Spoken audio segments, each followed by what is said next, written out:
900, I thought. Welcome back into the Sports Source. This segment brought to you by Dryer Lint Busters, and this group has proven themselves to me already. Your dryer vents are supposed to be cleaned once a year. Most of us don't do it, and that creates a fire hazard.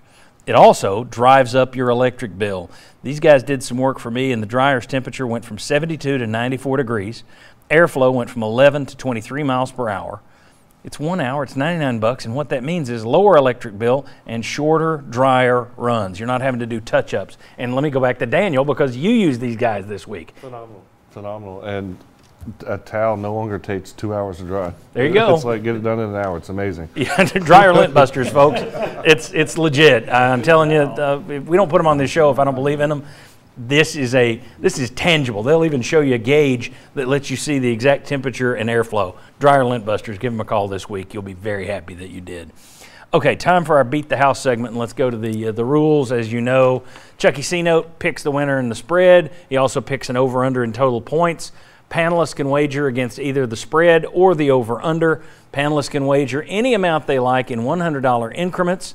Everyone started with an imaginary $500. Here's where we stand right now. Bob and I are at $1,450. We were right in picking the over last night. Daniel is at $1,200, though he's challenging me. I'm going to have to go back and check the math. I may be wrong. I'm doing this at 2 o'clock in the morning, so maybe wrong. He may be at $1,300. I think he's at $1,200, but we'll see. Will Overstreet, his should be a. Let's see. His should be. Yeah, that's right. It's his wrong. Yeah, $100. He picked Tennessee. He was wrong.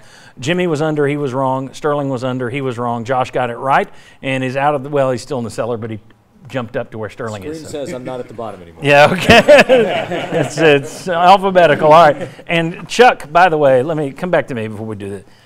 Chuck, 26.5 was his line. The game was 28. The house is getting its tail kicked this year because everybody here is doing a good job. This has been your best year. It's unreal, and you're always good. That's why we do this. But you have brought about 4 of these games. We've been watching at the last second, and we were just talking in between segments here that we all worry about this imaginary money because your line is so good at going into the final game. So, very quickly, what are we doing? Who's the favorite? Tennessee, Kentucky. What's the spread, and what's the over-under? Well, now I've got a new visor I'm debuting. It's got Las Vegas on, so I have to be good, right? Yeah. How does the open date help Tennessee? It has to help some with everybody that's hurt. At Kentucky, we don't know what time kickoff is. Key stat for Kentucky, I believe they're converting about 46% of the time on third down, have the SEC rushing leader, have a quarterback that can beat you running the ball. You look at this game, I still think you have to give Kentucky the edge at home. We were talking about 50-50 games.